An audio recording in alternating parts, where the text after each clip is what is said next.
To open a gate, use the stone, and carefully position it a few feet from thee. Welcome back to the channel. I'm your host, Eric, also called Westing Tyler, and we're back with another update video for my Ultima 6 fan recreation Unity C# project called Age of Singularity. Today we have something kind of special. This is going to be a kind of video gallery of all of the 3D props and assets and models that I've made so far in Blender using the original Ultima 6 tile atlas as well as some reference imagery. All of the textures that you're going to see are from my own hand-painted custom texture atlas, and I've tried to stay true to the original color and feel of the Ultima 6 tile assets, while making some colors a little easier on the eyes, but I'm trying to make sure that it passes the squint test. So if you go like this, you kind of might think that you're looking at the original game. Feedback about these models will be much appreciated, because I'm trying to stay true to the original game, and I'm trying to make it historically accurate. But historical accuracy isn't the only thing that matters either, because in Ultima 6, if you notice, there are a lot of different time periods that are kind of mashed together in a really adventurous kind of way. You have monastic England, like the 1300s, that kind of era. You also have like the 1700s, kind of the age of the pirates. And you also have Edwardian England with things like kind of the pinafore dresses that the women have, and things like the steel milk jug, which would fit better in Edwardian England than it would in monastic England in the Middle Ages, because of when steel jugs started being made for milk. If you do comment about a certain item, be sure to include its number and its name in the comments, so that'll help me kind of gather everything together so that when I do a second pass, I can more easily make tweaks. And if you have links or keywords or better reference imagery, then that would definitely help me to kind of hone in on some things. Some things like the lightning wand, what should that look like? I don't know what that should look like based on the art in the game.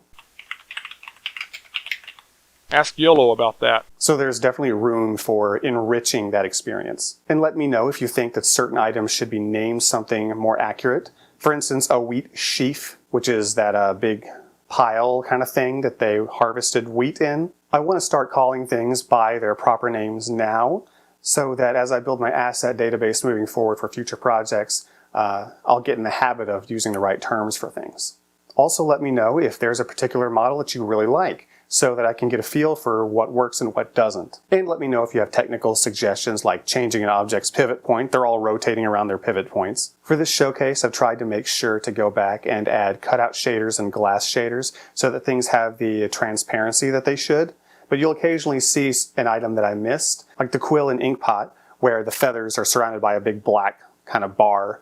Rest assured, in the final game, that is going to be a cutout shader, which means you'll be able to see right through all of those little feathery edges, and it'll look really nice. Likewise, the transparent glass is not yet a seamless texture, so when you're looking at the bottle of ale or the glass or goblet, you'll see these weird seams in it, but that's going to be very easy to fix moving forward. In the final game, a lot of these will also have glow emission capabilities, so things like the forge will have embers that glow even in the dark, and the nightshade mushrooms will also glow. These kinds of material changes will be very trivial to add and will add a lot to the atmosphere. For a little bit of technical behind the scenes info, I actually filmed this by filming in OBS the play mode view of the Unity project. I made a C# script called the asset display showcase.cs, and it uses the delta time in the update function to rotate the objects, and after every 4 seconds to switch to the next object. That way I can avoid using coroutines because I can never get those things to work right.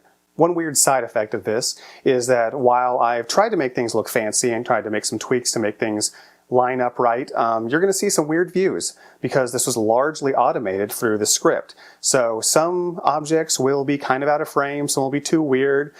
Take a look at the well. I could have gone through and manually set camera distances for individual objects, all 379 of them, but I wanted to get this video to you as soon as possible. So I hope you can appreciate some of those weird angles as I do, as these kind of quirky artifacts of the development process. And let me know if you want a better view of some specific items, and maybe in the future I can add those to my roster of things to show in future videos. And at the end, I've included some of the work-in-progress plants as well, although plants and trees and biomes are getting their own special attention. And I have a video here about walking around a mixed forest biome, which is one of the ones that I have already kind of fleshed out. And we're going to go through into a jungle and a swamp and plains and the different kinds of plants that would be present in those as well. So, with 379 objects on screen for 4 seconds each, that adds up to about 25 minutes. So this is going to be a rather leisurely experience, and I've added some Stevia Sphere and Kevin MacLeod music to kind of increase the atmosphere and the relaxation value. So grab your favorite beverage or snack, sit back, relax, and enjoy this glimpse at the 3D asset prop and set piece models that I've made so far for my Ultima 6 fan recreation project, Age of Singularity.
And there you have it. That's the current state of the assets, the props and the set pieces for my Ultima 6 fan recreation project, Age of Singularity.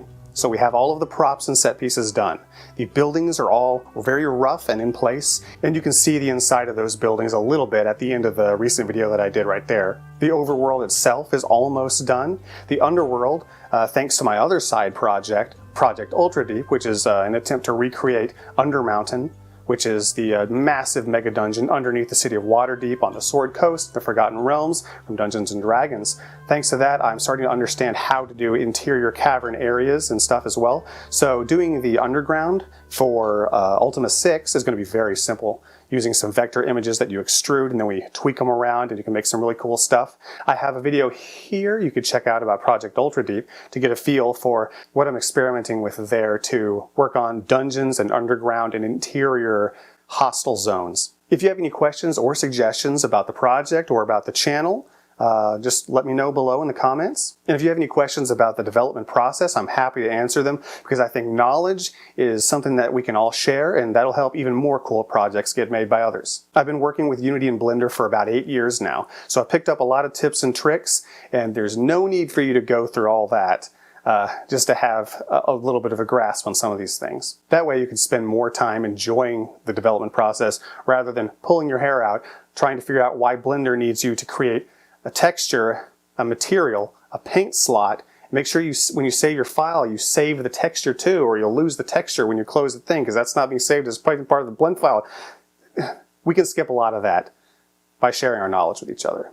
And recent AI tools like Stable Diffusion and GitHub Copilot and ChatGPT have really accelerated my learning process and have allowed me to work on a much larger project. These recent AI advancements have made it possible to make a much larger project for a solo dev in a much shorter time at a much higher quality level for a much reduced cost. And that's fantastic. It brings us one step closer to telepathy and the holodeck experience, which is the true goal of all of this. Even my grandma, who has arthritis, can make beautiful art now and share her ideas in a way that's never been possible before, without spending years developing some technical skills just to get the result you want. There's a lot of cool stuff in the works for the channel. For example, I just got a Rococo Smart Suit version 2 to do motion capture, so that'll be great to get some animations up and running and to do some tests on the channel later on for that as well. I'm also gearing up to be able to make videos about game design, game critique, and showing my process for a lot of the ways I work with Blender and Unity and other software, as well as game crit for breaking down some of my favorite games and trying to figure out what makes them special so we can bring those ideas into our own projects like Age of Singularity. And Age of Singularity, of course, is recreating Ultima 6, and it serves the dual purpose of helping me to figure out how to try to recapture that feeling of Ultima 6, which is something I want in my main big game, Knots game. So all of my side projects are helping me to build the assets and the scripts and everything so that I can make the projects that I really, really want to make. And Ultima 6 is my favorite game of all time. May fortune favor thee. So if I can capture a little bit of that essence and kind of modernize it and bring it to people and say, hey, look, here's what we could be doing with games, then I think we'll be on track. So be sure to like and subscribe if you want to see more content like this. And thank you for watching. I'll see you next time.